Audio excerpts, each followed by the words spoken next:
Hello, beautiful people. My name is Amy. I hope you're doing wonderful. Today, I want to welcome you to my channel. If you've been here before, thank you for being an OG. Welcome back.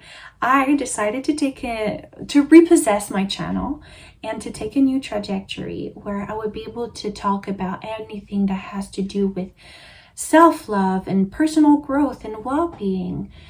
Now, if just like me, you've been going through rough patches after rough patches, I want you to know that this is a safe space.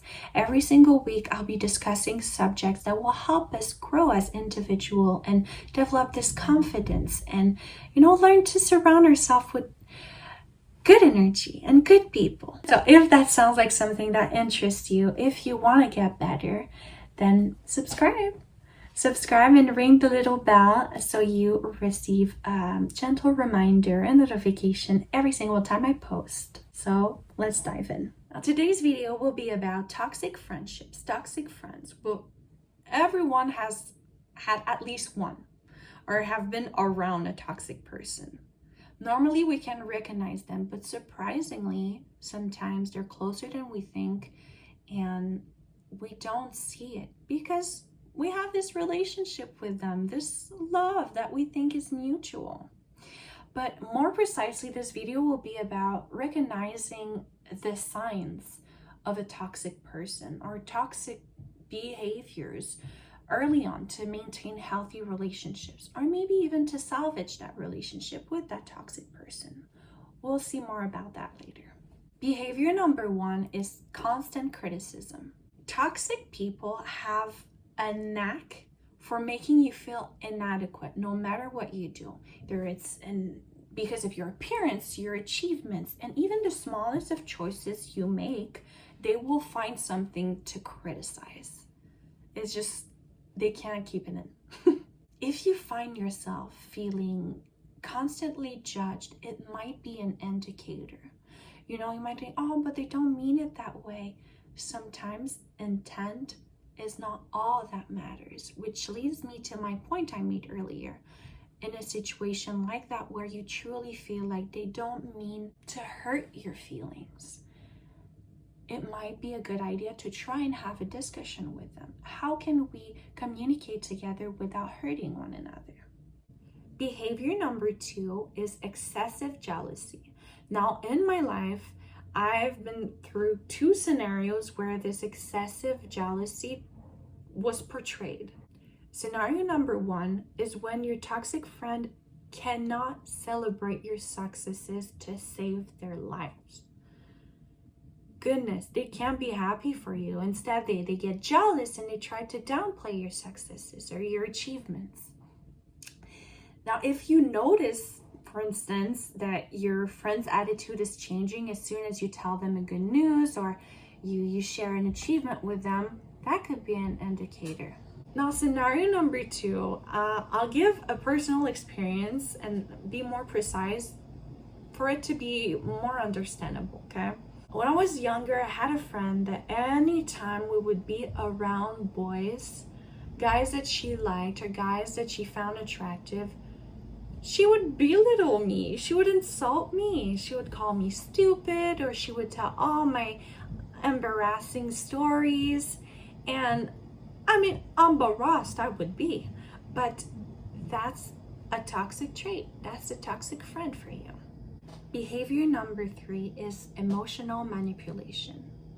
Now, I'm not going to go too deep into that subject because it is not my field, okay?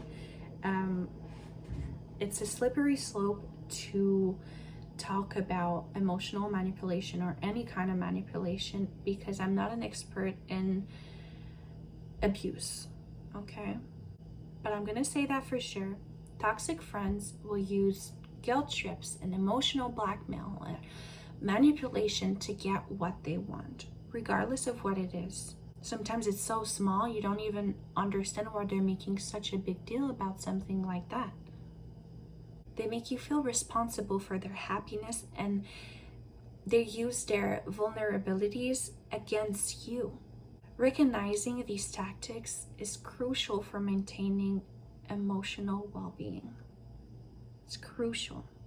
Unfortunately, again, I can't go into too much detail, but I recommend you talk to a therapist or you do some research on this subject if you feel like you might be emotionally manipulated, because it can lead to other kinds of manipulation and eventually abuse.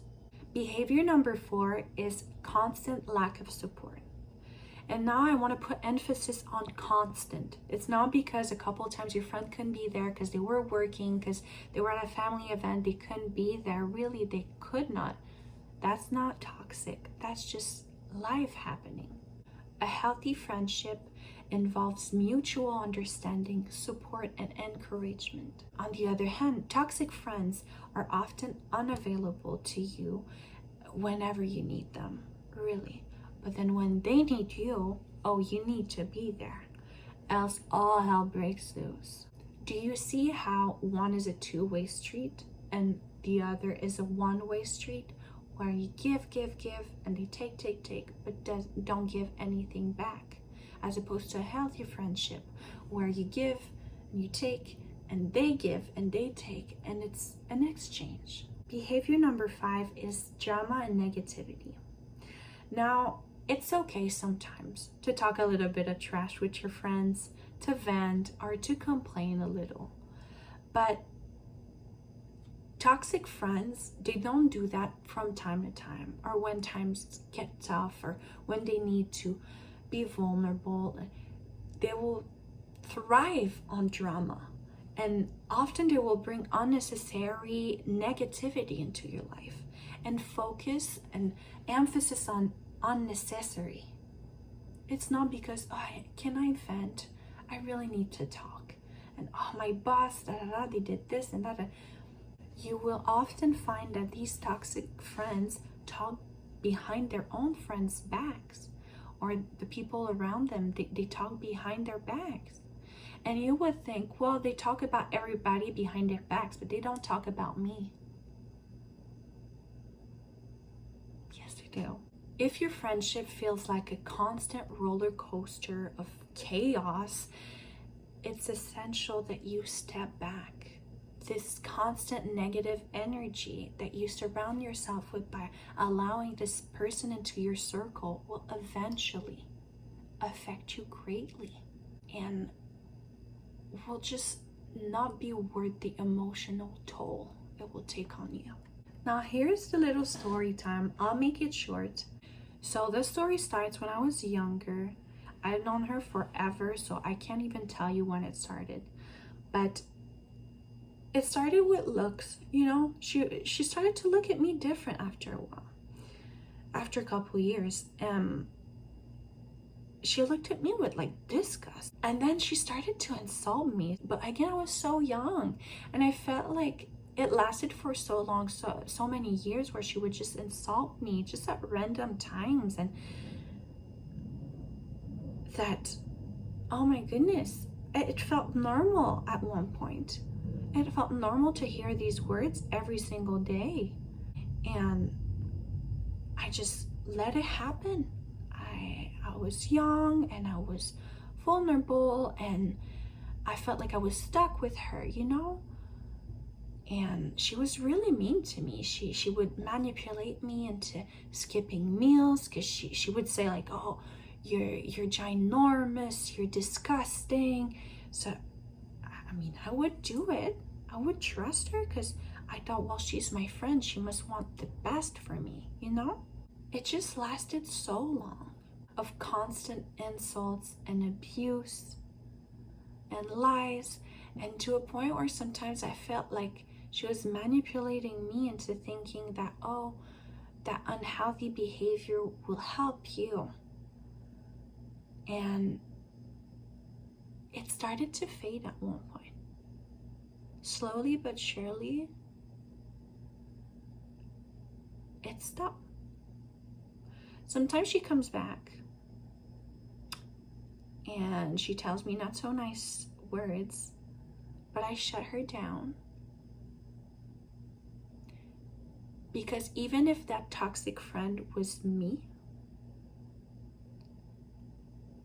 I couldn't let myself talk about me that way. Do you understand what I'm saying? The words you tell yourself matter. The way you treat yourself matter. If every single day you wake up and you let yourself have a negative outlook on life and everything is gray, and if you let yourself do that, your life will be great. You'll start to believe it. If you wouldn't do it to your best friend, you shouldn't do it to you. And you know what? Sometimes even the things we tell ourselves when no one is listening, we wouldn't even say to a stranger or someone we don't really like. Even them we would show mercy to. Why can't we do it to ourselves? Well, so there you have it. That was my video. I hope you enjoyed it. Again, I gave you 5 key behaviors that might help you decipher if you're actually dealing with a toxic friend. And remember, recognizing these signs, regardless if it's with a friend or into yourself, is the first step towards creating a healthier and happier and more positive life for yourself and for the people around you. We all want to see you thrive. We all want to see you be happy. Just waiting for you to want the same. If any of those behaviors hit close to home, and maybe even a little too close to home, it's okay to distance yourself and prioritize your well-being. It's okay to do some introspection and go get help with a therapist, with a psychiatrist, with your doctor. It's okay to go get help. Now, if you found this video helpful, make sure to give it a thumbs up. Make sure to subscribe, click the bell, and leave a comment. I'm curious to know what you thought of it, if it hit close to home, and even if you have subjects you would like to hear me talk about. Now, on that note, I hope you have a wonderful rest of your day, and I'll see you in the next one.